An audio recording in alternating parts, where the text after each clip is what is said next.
Hindi tanga yung taong sobrang nagmahal.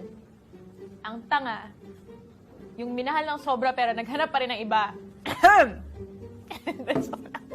My family? Oh my God. Okay. I'm so sorry.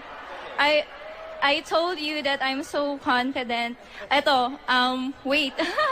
Kiki. Hello, yes, this is Kiki. Do you love me? No, I do not love you because I have a husband and 2 kids that I love. Are you riding? Bitch, what do you mean? What the fuck am I supposed to be riding, a dick? Cause I want you. Excuse me? And I need you. Hindi ko talaga matanggap, friend. Sinabi niya sa akin, Are you lady boy?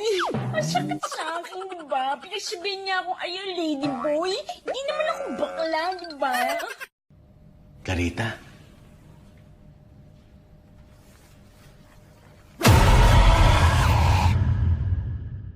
Hello ma, ano po ulam? Hello, asan ka ba? Dito po sa bahay ng girlfriend ko. Sus, lagi mo na lang kasama yan. Dito mo na nga tirahin yan. Ha? Ano ma? Ang ibig ko sabihin, dito mo na patirahin yan.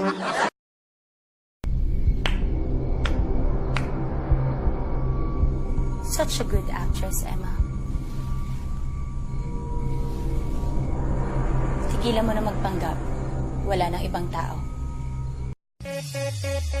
Ay sayang ko, hari ini aku cantik, cantik bagai bidadari.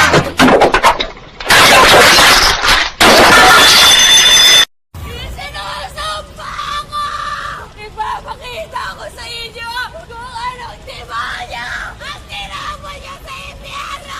Babalik ako kayo! Papalit po.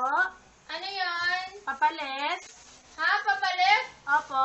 Eh, matagal ka nang pinalitan ah!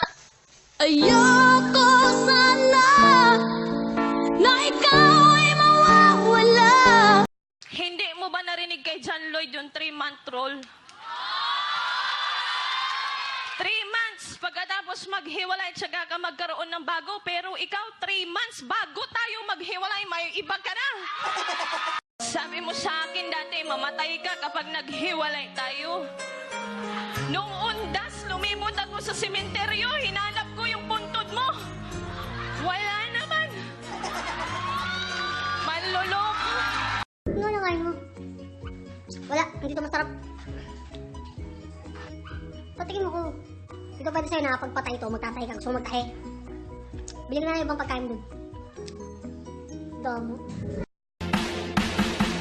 Nang ma-inlove ako sa'yo, kala ko pag-ibig mo ay tunay, pero di rin nag-agalupas ang tunay na kulay. Ang iyong itikakaras at ang ginamimintas, pero sarili kong pera ang iyong ina.